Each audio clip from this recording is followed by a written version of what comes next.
Si tu prêtes une oreille attentive à la sagesse, et si tu inclines ton cœur à la raison, oui, si tu appelles l'intelligence, et si tu invoques la raison, si tu la cherches comme de l'argent, si tu la déterres comme un trésor, alors tu trouveras la connaissance de Dieu. Peut-on lire dans le livre des Proverbes. Voici une bonne nouvelle pour nous ce matin, à nous qui sommes réunis ici au Temple du Bouclier, à vous qui nous regardez à distance. Dieu est un Dieu qui se laisse trouver. Il se laisse trouver si nous sommes attentifs à sa voix, si nous faisons appel à notre intelligence, si nous le recherchons comme un trésor. Ce matin, nous sommes venus, car nous sommes à la recherche de ce Dieu, nous sommes venus pour le trouver.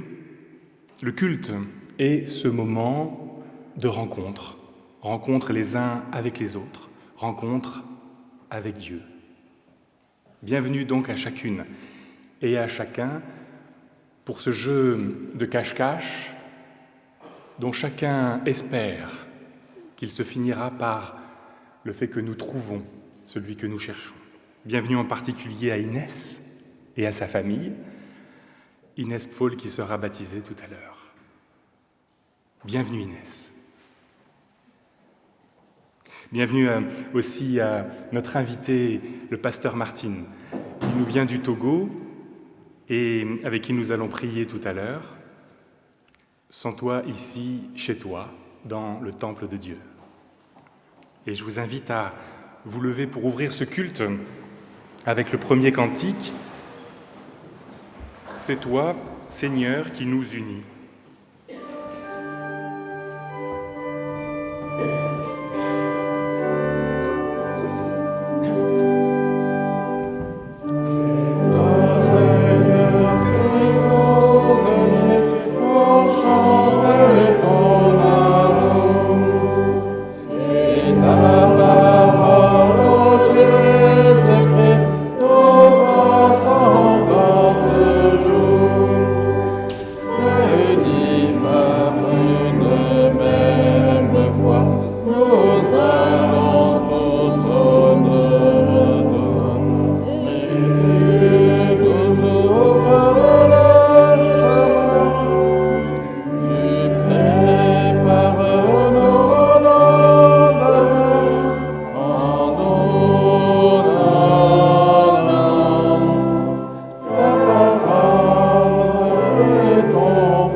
Nous avons tous besoin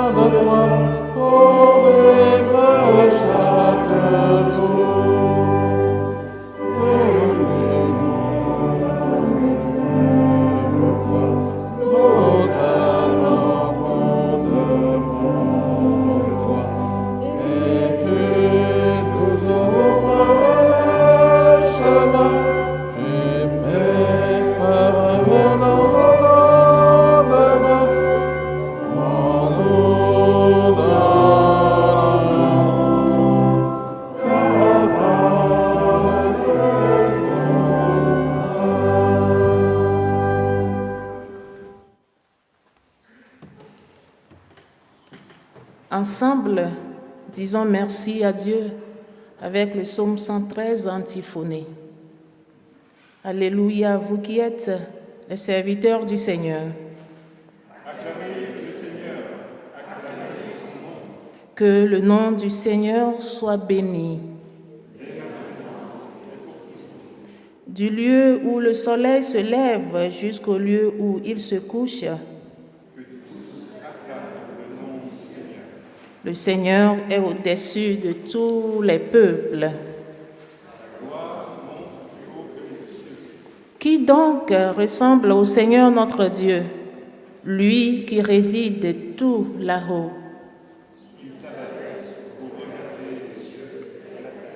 Il remet debout le misérable qui était tombé à terre, relève le malheureux. Ensemble, à la femme privée d'enfants, il donne une maison. Il fait d'elle une mère heureuse au milieu de ses enfants. Aƒetɔ, mieda kpe na wò ɖe egbe ŋkekea ta. Mieda kpe le ale si nèkplɔ mí va ƒoƒui le wò ŋkume la ta. Mieda kpe ɖe viwò si xɔ ge nèle ɖe wò nubabla me ta. Mieda kpe le ale si nèle mía dome ta. Xɔ akpe le Kristo Yesu ta. Alléluia. Amen.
Et le culte est aussi ce moment où il nous est possible d'exprimer ce que nous ressentons comme étant nos limites. La confession du péché, c'est cette prière de repentance. Seigneur, nous sommes réunis en ton nom ce matin et nous sommes venus tels que nous sommes.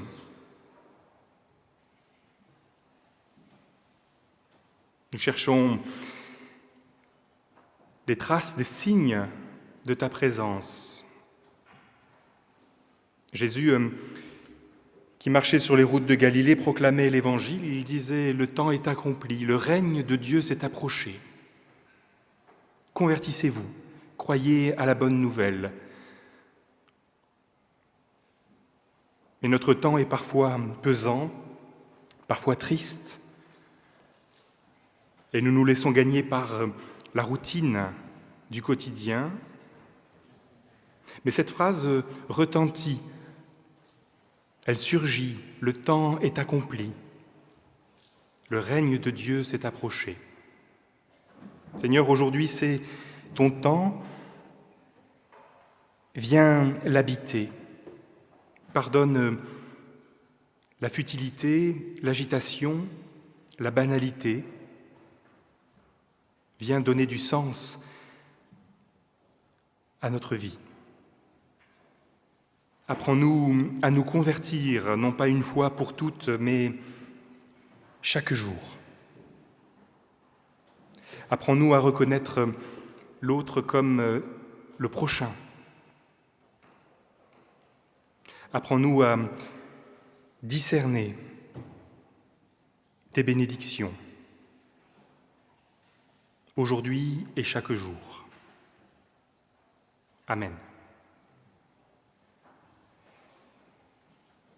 Dieu est un Dieu qui se laisse trouver. Le Dieu de la Bible est un Dieu patient, lent à la colère, nous disent les textes. Je vous invite à vous lever pour recevoir cette parole de grâce, qu'aujourd'hui ton esprit s'illumine par le don de l'Esprit de Dieu, qu'aujourd'hui tes épaules se redressent quand ton fardeau te semble lourd, qu'aujourd'hui la parole qui t'est adressée résonne avec pertinence, qu'aujourd'hui la grâce de Dieu bouleverse ton existence. Tu es aimé d'un amour inconditionnel, indépendamment de ce que tu fais. Amen.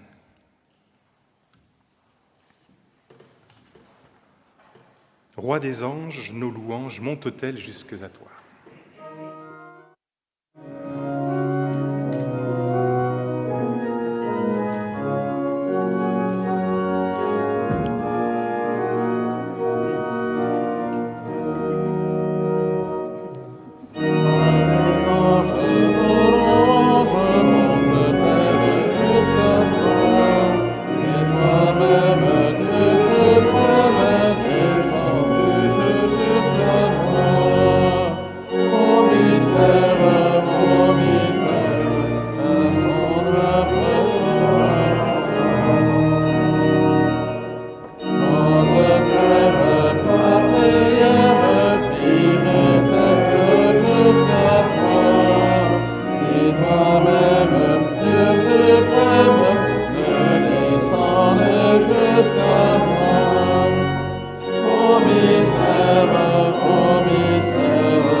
Nous allons maintenant vivre un temps important dans l'Église universelle, dans la paroisse du Bouclier. C'est le temps du baptême. La première chose que j'ai envie de dire à propos du baptême que nous allons vivre dans un instant, c'est qu'il est lui-même le miroir de notre propre baptême. À chaque fois que nous célébrons un baptême, et aujourd'hui, autour de toi, Inès, nous sommes renvoyés à notre propre histoire. En baptisant, l'Église obéit. C'est un verbe que nous utilisons assez rarement finalement chez les adultes. Mais l'Église obéit au Christ.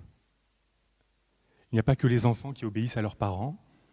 L'Église obéit au commandement du Christ qui dit « Allez, de toutes les nations, faites des disciples ». Au moment de célébrer ce baptême, nous écoutons l'enseignement donné par l'Église. En accordant le baptême aux enfants, l'Église proclame que Dieu les accueille dans sa grâce et les reçoit parmi les siens. Le baptême est célébré de la part de Dieu, il a lieu en sa présence. Il nous rappelle qu'en Dieu et en Dieu seul est notre appui. Inès va être baptisée au nom du Père, comme Dieu a conduit Moïse et son peuple à travers la mer Rouge, de l'esclavage vers la liberté. Inès va être baptisée au nom du Fils. Cette nouvelle naissance sur laquelle nous nous arrêterons au moment de la prédication, que veut dire le terme nouvelle naissance, ne peut s'accomplir que dans le Christ, qui a vécu, qui est mort et qui est ressuscité pour nous.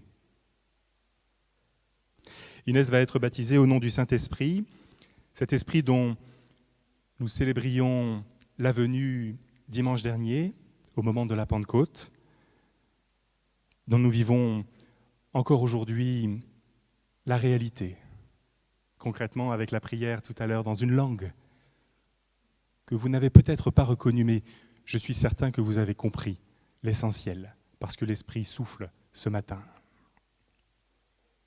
C'était de l'évé. On connaît l'évé ici. Hein, le bouclier a une histoire avec le Togo. Ce baptême nous rappelle et nous rend présente cette action du Père, du Fils, du Saint-Esprit. Nous baptisons les enfants parce que nous avons la conviction que Dieu vient vers nous, que Dieu est un Dieu de la promesse tenue, indépendamment de la raison pour laquelle nous nous approchons de lui, indépendamment de notre origine, indépendamment, je le disais tout à l'heure, de nos actions passées. Et quant à cet enfant, son baptême signifie que tout cela est déjà accompli en fait en Jésus-Christ. Aujourd'hui, on dirait, Inès, tu n'as rien à prouver. Tu es aimé tel que tu es. Et il reviendra à tes parents, parrain, marraine, que j'invite maintenant à s'approcher, de te le faire comprendre avec leurs mots, avec leurs gestes.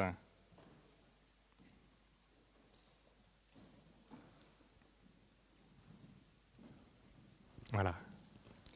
Tout pouvoir m'a été donné dans le ciel et sur la terre. Allez parmi tous les peuples et faites des disciples, baptisez-les au nom du Père, du Fils, du Saint-Esprit.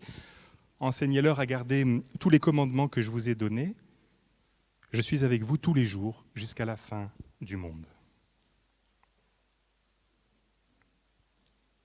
Parrain, marraine, vous avez demandé que votre enfant soit baptisé.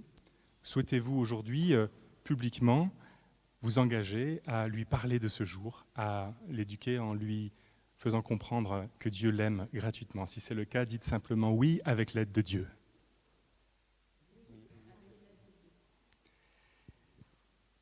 Nous allons maintenant baptiser Inès. Alors elle sait ce qui l'attend. Je lui ai montré tout à l'heure. Voilà.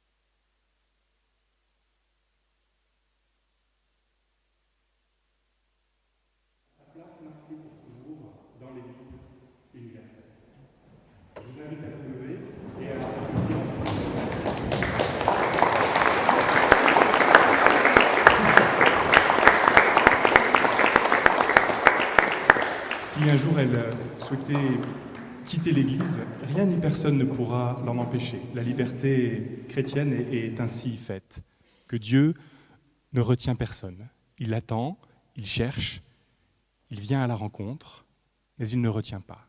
Et c'est important pour nous, à chaque baptême, de répéter ces mots. Que le baptême d'Inès, comme le nôtre, est fondé sur la liberté et le désir personnel. Et je vous invite maintenant à prendre la parole.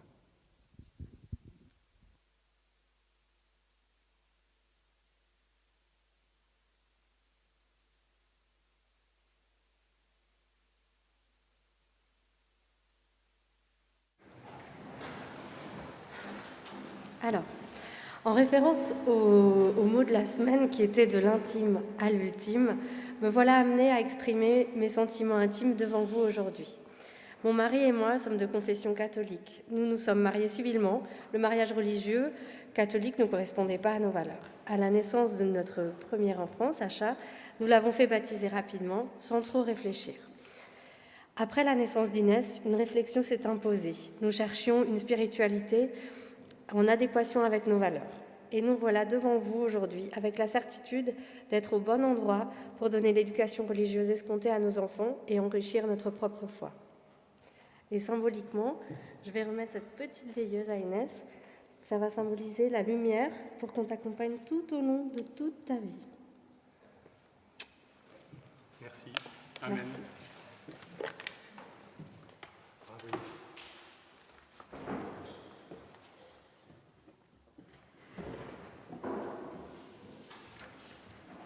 Et nous chantons « Je crois en toi, mon Sauveur ressuscité ».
Et je vous invite à reprendre place.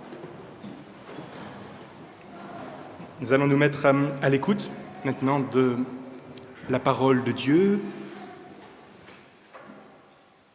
En protestantisme, le texte biblique n'est pas a priori parole de Dieu. Il le devient par l'action du Saint-Esprit. Seigneur, nous t'en prions, permets par ton esprit que ces textes d'un autre âge viennent résonner aujourd'hui avec pertinence. Permets que, quel que soit notre âge, nous puissions retirer de ton enseignement une parole de vie pour notre vie aujourd'hui. Amen.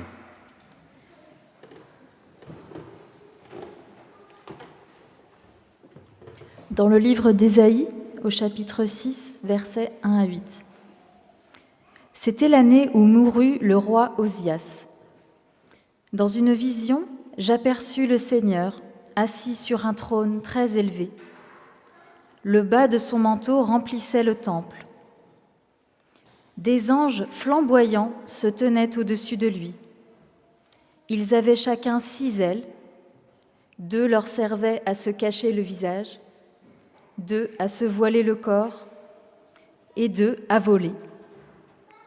Ils criaient l'un à l'autre, « Saint, Saint, Saint est le Seigneur de l'univers. La terre entière est remplie de sa gloire. » Leur voix faisait trembler les portes sur leurs pivots, et le temple se remplit de fumée. Je dis alors, « Quel malheur pour moi, je vais être réduit au silence, car mes lèvres sont indignes de Dieu. Et j'appartiens à un peuple aux lèvres tout aussi indignes de lui. Or j'ai vu de mes yeux le roi, le Seigneur de l'univers. » Mais l'un des anges flamboyants vola vers moi. Avec des pincettes, il tenait une braise qu'il avait prise sur l'autel.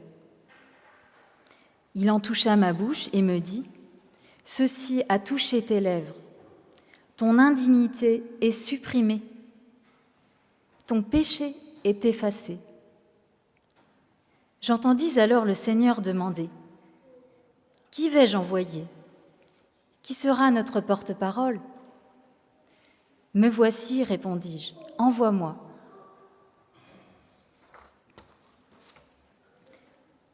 Et dans l'évangile de Jean, au chapitre 3, versets 1 à 8. Il y avait un homme parmi les pharisiens appelé Nicodème, qui était l'un des dirigeants juifs. Il vint de nuit trouver Jésus et lui dit, « Rabbi, nous savons que tu es un maître qui enseigne de la part de Dieu, car personne ne peut faire des signes extraordinaires comme tu en accomplis si Dieu n'est pas avec lui. » Jésus lui répondit, « Oui, je te le déclare, c'est la vérité. Personne ne peut voir le règne de Dieu s'il ne naît de nouveau. » Nicodème lui demanda, « Comment quelqu'un d'âgé peut-il naître de nouveau ? Pourrait-il retourner dans le ventre de sa mère et naître une seconde fois ? » Jésus répondit, « Oui, je te le déclare, c'est la vérité. Personne ne peut entrer dans le règne de Dieu s'il ne naît pas de l'eau et de l'esprit. Ce qui naît de parents humains est humain. Ce qui naît de l'Esprit de Dieu est esprit. Ne sois pas étonné si je t'ai dit, il vous faut tous naître de nouveau. L'Esprit, comme le vent, souffle où il veut. Tu entends le bruit qu'il fait, mais tu ne sais pas d'où il vient ni où il va. Voilà ce qui se passe pour toute personne qui naît de l'Esprit de Dieu. »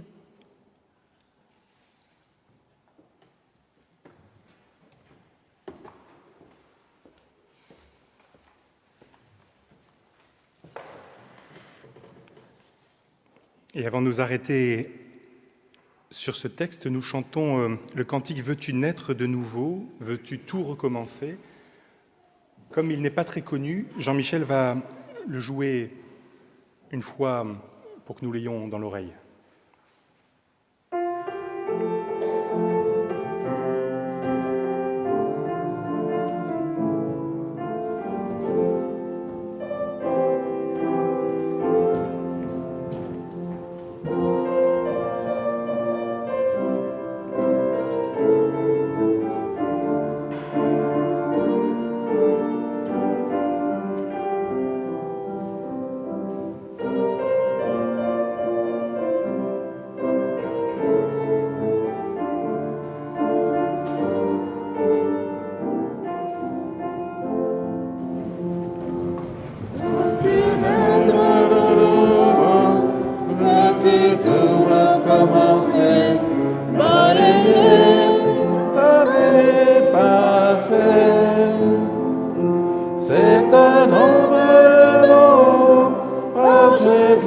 qui descendit, nous l'a porté en cadeau.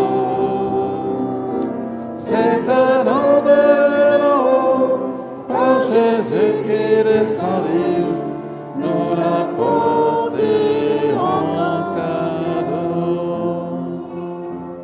Veux-tu boire de cette eau, source pure et vérité, fin de toute divinité.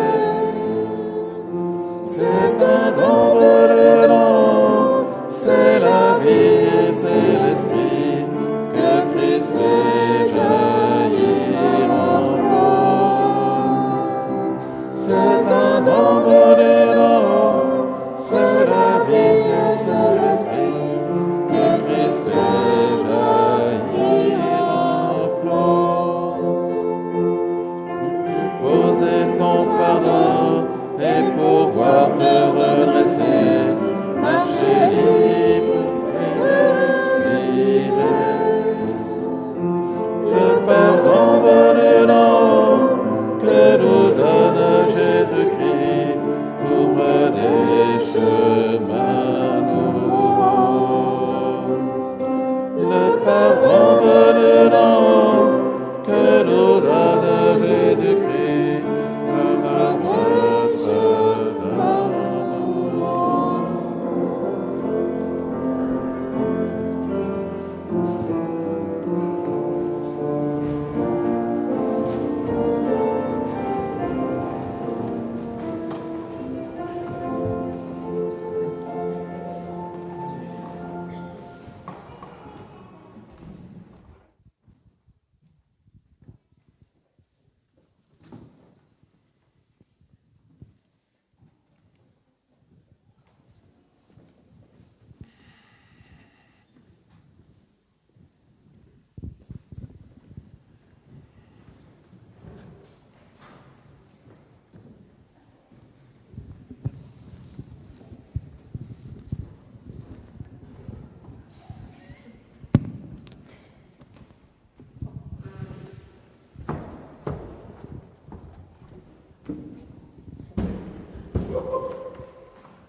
Au rage, au désespoir,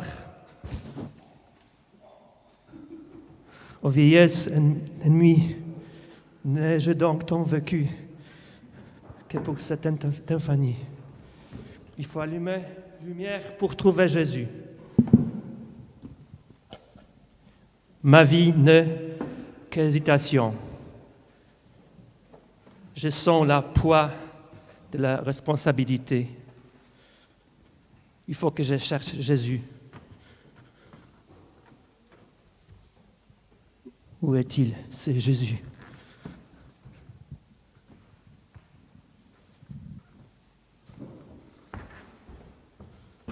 Où est ce Jésus? C'est lui? Peut-être. Où est ce Maître Jésus?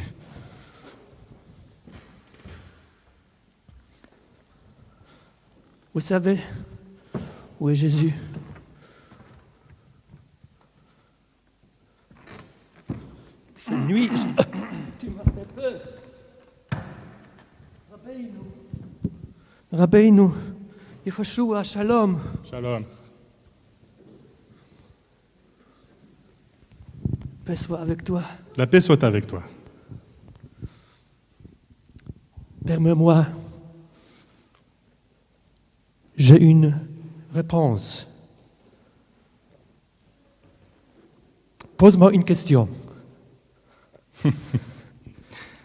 Je pensais commencer notre rencontre par cette blague pour en revenir à l'essentiel. Ah, vieillesse. Comment t'appelles-tu? Nicodème. Nicodème. Nicodème, shalom. Écoute, tu es un maître consacré par Dieu. Personne ne parle ainsi au cœur de l'homme si Dieu n'est avec lui. Amen.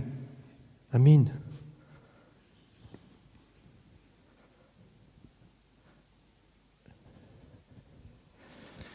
Je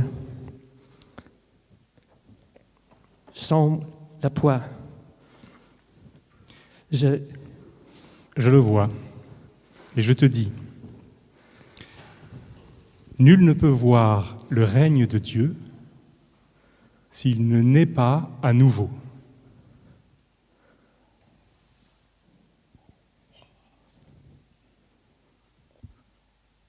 Qu'est-ce que ça veut dire?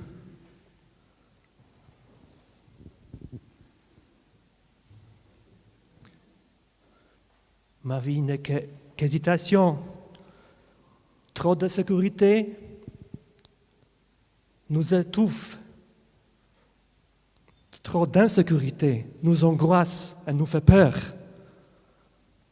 Comment faire les plans pour l'avenir tout en restant ouvert à l'inconnu? Comment? Je vois que tu cherches et je vois que tu as des bonnes questions.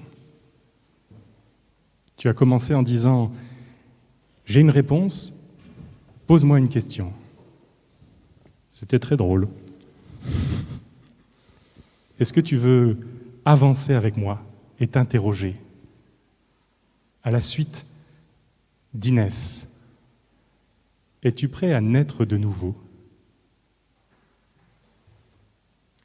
Laisse-moi un peu de temps.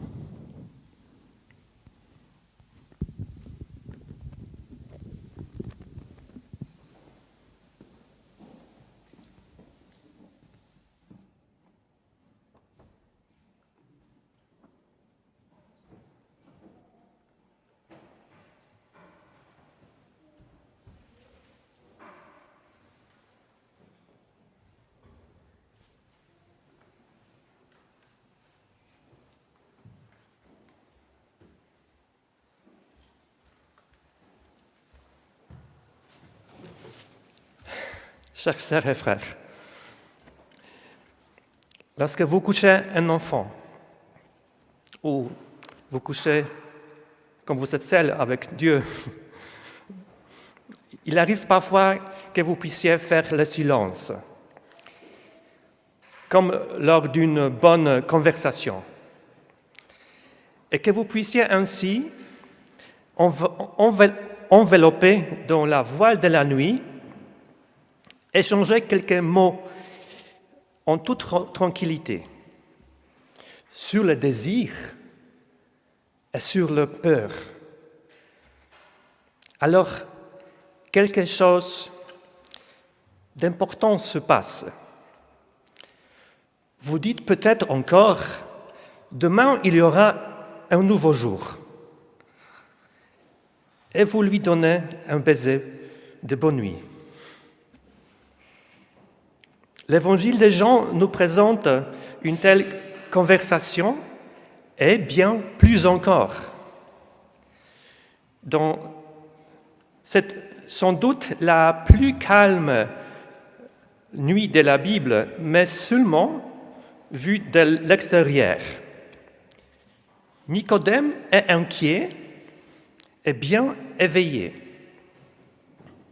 Le contraire du sommeil, la vigilance, est considéré dans le Nouveau Testament comme l'idéal de la vie chrétienne.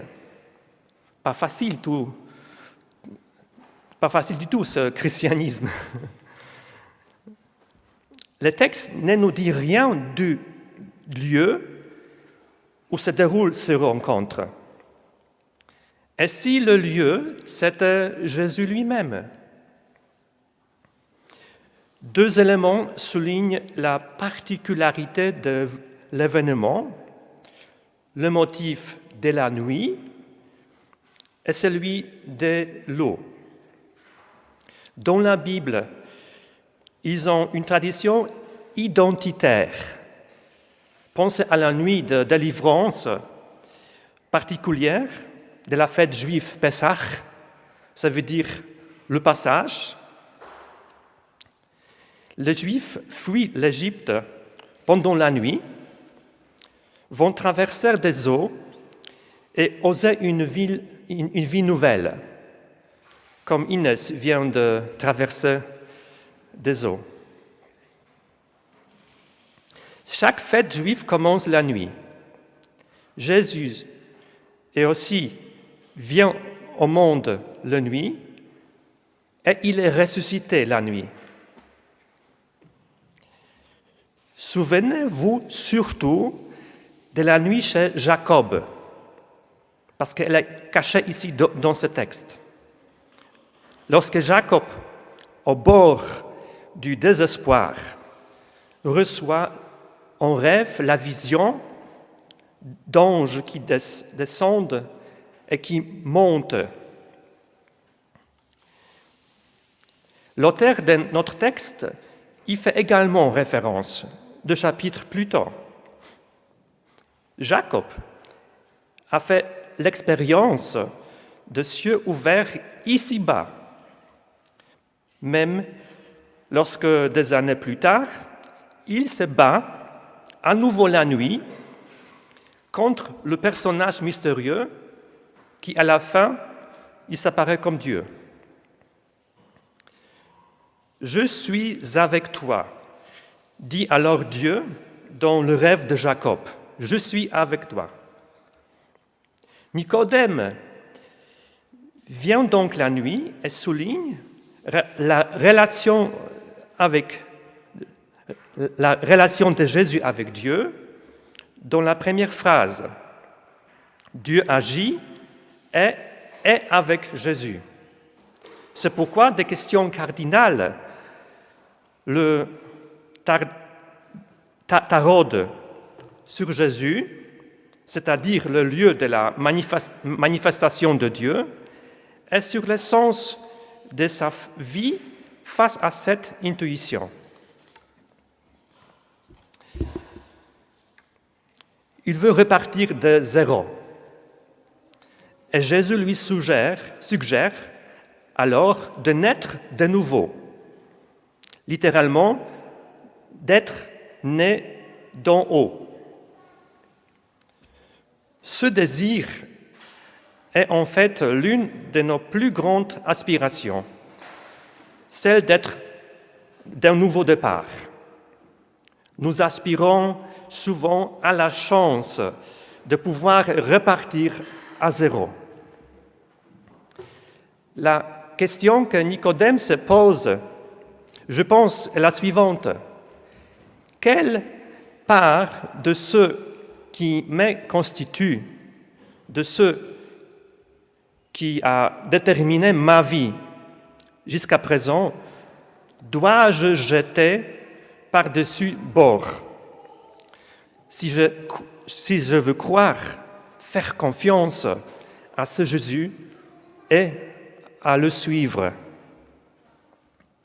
Dans les évangiles, nous lisons à plusieurs reprises comment Jésus appelle à cette conversion et à le suivre radicalement. Il ne s'agit pas de donner une nouvelle apparence à sa vie, d'échanger quelque chose ici ou là, de renoncer à quelque chose d'ici, de là, mais de réorienter sa vie de fond de comble, avec toutes les conséquences imaginables. Oui, cela me semble radical, très radical. Et j'ai beaucoup de compréhension pour tous qui ont refusé, avec reconnaissance, un nouveau départ aussi radical. Mais tout comme Dieu fait pousser les plantes avec précaution, j'ai confiance dans le fait que la réorientation de ma vie, l'adoption d'une nouvelle perspective, à savoir une perspective d'en haut de l'amour de Dieu pour les hommes peut être un processus bienveillant. Revenons à Nicodème. Jésus le croit capable de sauter par-dessus son ombre, de mettre sa haute fonction de côté et de se mettre à la suite de Jésus, de considérer de certitude sous une autre perspective, de s'engager dans l'essentiel, le divin, de se mettre à contre-courant. Son prénom signifie littéralement, en effet, celui qui vainc dans le peuple. Celui qui vainc dans le peuple. Jésus nous fait également confiance. Personne n'est trop faible, personne n'est trop fort. Chacun peut toujours repartir à zéro. C'est ma foi et c'est pourquoi je m'ose dire baptisé.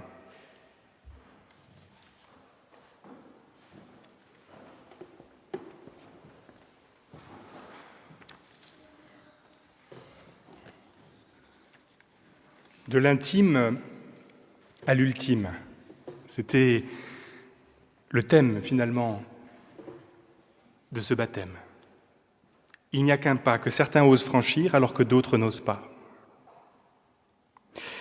Et en réalité, la question pour nous, le véritable enjeu n'est pas de comprendre intellectuellement le sens de ce baptême, mais de se comprendre en vérité à travers lui. Comme dans l'histoire de ce disciple qui étudiait jour et nuit et qui un jour dit fièrement à son maître « J'ai traversé 100 fois la Torah ». Ce à quoi le maître lui répondit « C'est bien, mais est-ce que la Torah t'a traversé ?» Et il faut dire ici un mot du rapport au temps que cela induit. Celui qui naît de nouveau, le born again, comme disent nos amis américains, contrairement à l'idée reçue, ne peut pas dater l'événement, comme il le ferait de la chute de l'Empire romain ou de la construction de la Tour Eiffel. En cela, nous sommes très influencés par une conception du temps qui est un héritage des Lumières qui voit l'histoire comme un long aboutissement. Et alors on a tendance à comprendre notre foi à l'aune de cette compréhension de l'histoire qui s'écoule, une histoire chronologique. La grâce de Dieu n'est pas un aboutissement. Elle n'advient pas à la fin d'un processus qui serait le catéchisme et dont le baptême serait le couronnement. Ça, ce serait la compréhension chronologique. Non, la grâce de Dieu est une irruption. Pour reprendre une citation de Franz Rosenzweig, qui pourrait qualifier le jour du baptême, il y a un aujourd'hui qui n'est qu'un pont vers demain, et il y a un aujourd'hui qui est un tremplin vers l'éternité. Il me semble que ce baptême d'eau et d'esprit est un aujourd'hui qui est un tremplin vers l'éternité. C'est l'irruption de la transcendance dans notre histoire. Cette étincelle d'éternité qu'il nous est donné de vivre le jour de notre baptême n'est pas miraculeux. Il ne nous exempte d'aucune contingence humaine ou matérielle. Il n'est pas de l'ordre du magique ou du superstitieux. C'est l'entrée dans le royaume qui est régie par d'autres urgences, par d'autres critères, par d'autres valeurs que celles de notre monde, mais qui nous oblige face à ce monde, qui nous enjoint à irradier au cœur de ce monde, au nom de cette nouvelle naissance. Ce matin, je dis bienvenue à Inès, dans ce royaume qui fait que son histoire personnelle n'est pas une suite de moments, une suite de semaines, une suite de mois, une suite d'années, mais dans laquelle chaque instant est un temps plein. Chaque instant est un temps de l'aujourd'hui. Et c'est ce que je nous souhaite à chacune et chacun, baptisés au nom de la grâce de Dieu, de pouvoir discerner dans chaque jour, non pas un pont vers demain, mais un pont vers l'éternité. Que chacune et chacun aujourd'hui apprenne à en apprécier toutes les nuances, à en vivre intensément les belles comme les plus sombres, convaincus que Dieu nous guide dans la vie, pas après pas. Amen.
Pardonnés et libérés, nous pouvons librement confesser la foi qui nous habite et je vous invite à le faire tous ensemble en nous levant et en disant à l'unisson la confession de foi qui figure sur les feuillets.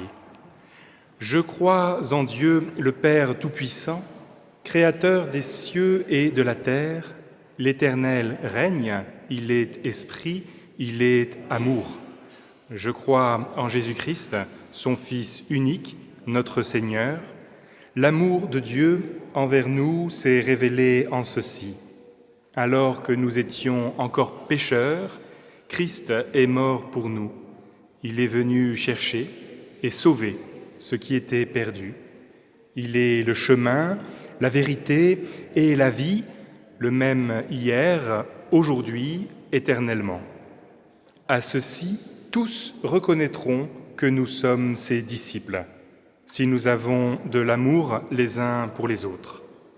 Je crois au Saint-Esprit qui rend témoignage à notre esprit que nous sommes enfants de Dieu.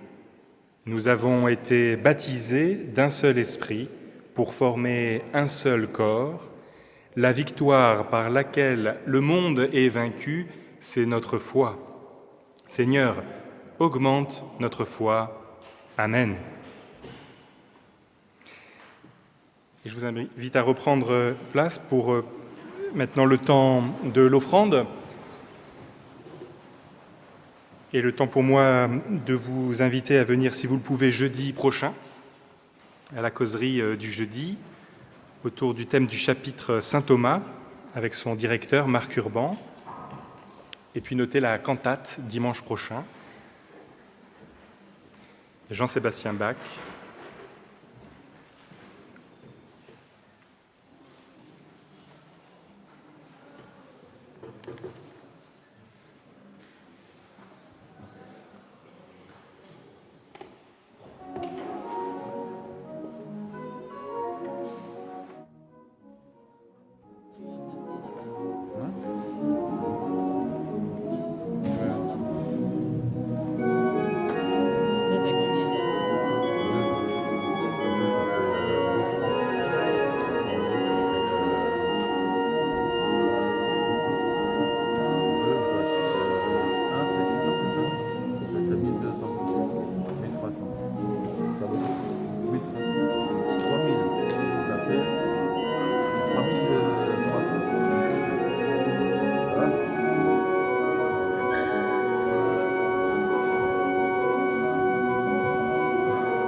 Dieu bénit ceux qui donnent et ceux qui reçoivent. Amen.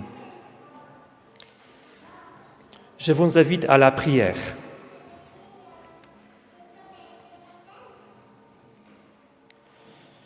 Dieu Tout-Puissant, nous voici devant toi, avec nos réponses et nos questions. Regarde-nous et écoute ce que nous avons sur le cœur. Écoute ce pourquoi il bat, ce qui le fait battre plus fort et ce qui l'inquiète. Oriente notre démarche, notre parole, notre action vers les eaux, vers le haut, vers toi.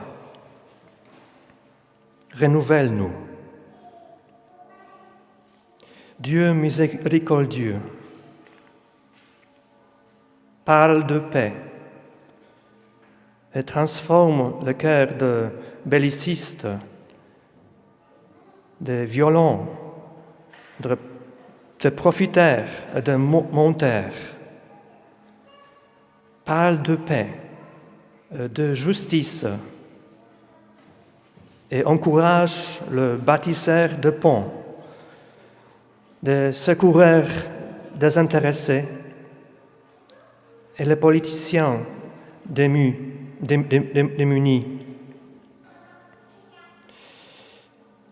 Dieu ait pitié de toutes les victimes dont nous entendons à peine le surpris, qui sont prises entre deux feux, qui succombent dans les ruines, qui souffrent la famine, qui voyagent avec presque rien sur des routes poussiéreuses, qui attendent dans les camps, qui fuient sur des petits bateaux de fortune, transforment leurs larmes en rire. Aide-nous à faire ce que nous pouvons.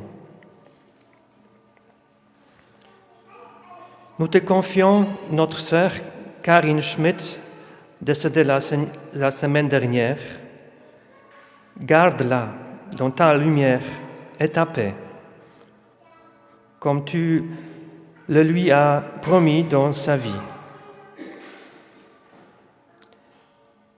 Nous te remercions. Remettons ceux qui sont heureux, ceux qui rient dans le ciel. Nous prions pour que tu accompagnes Inès, qui a été baptisée. Reste avec elle, avec la bénédiction qui est aussi une tâche, et avec toutes les personnes qui ont trouvé un amour et se sentent un peu plus proches du ciel.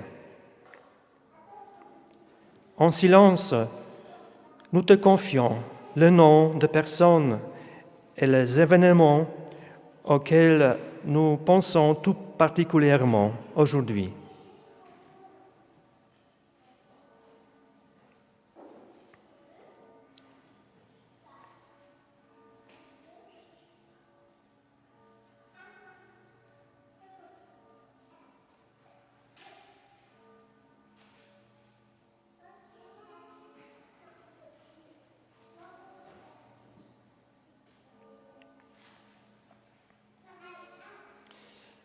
Nous te demandons tout cela à cause de ton Fils, Jésus-Christ, reflet de ta présence.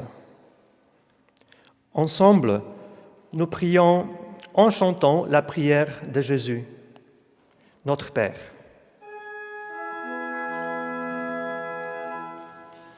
Notre Père qui es aux cieux, que ton nom soit sanctifié,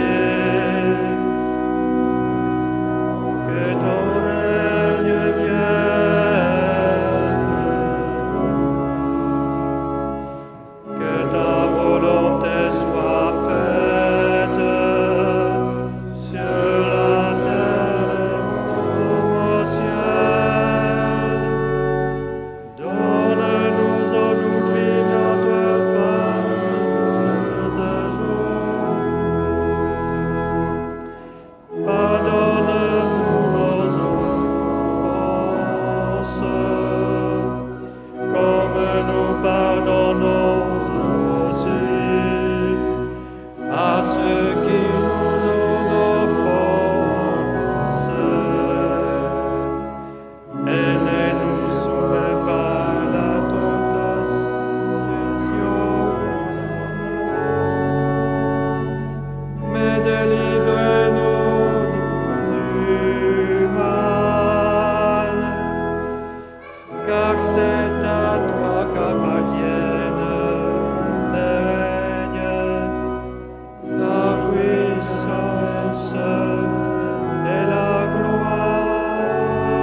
Et au moment de partir dans le monde, au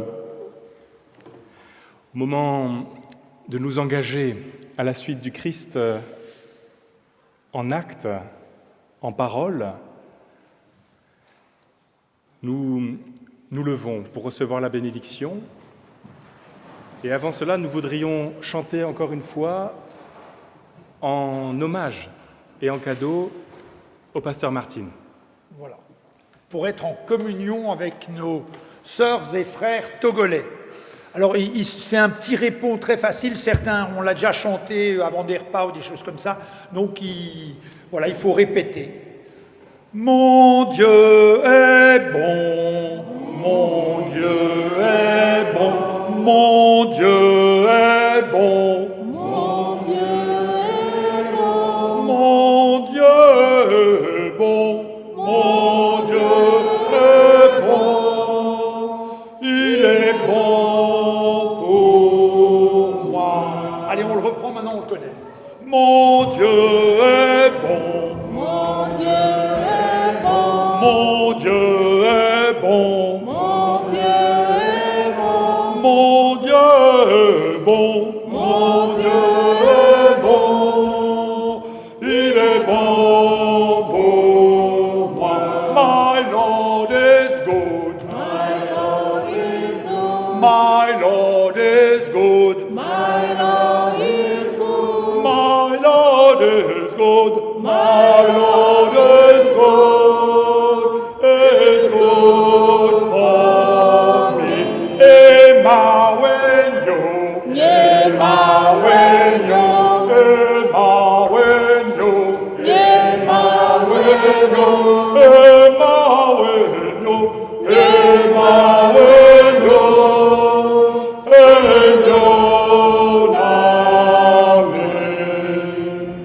Merci. Que Dieu Tout-Puissant qui se révèle à nous dans la faiblesse vous bénisse et vous garde, qu'il tourne sa face sur chacune et chacun d'entre vous et qu'il vous relève à chaque fois que vous trébuchez, aujourd'hui et toujours. Amen.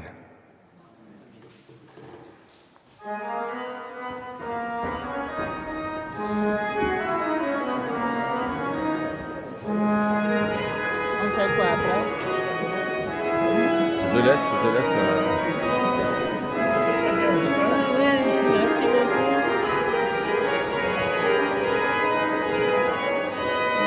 Merci, hein. Super. Elle le connaissait. Merci.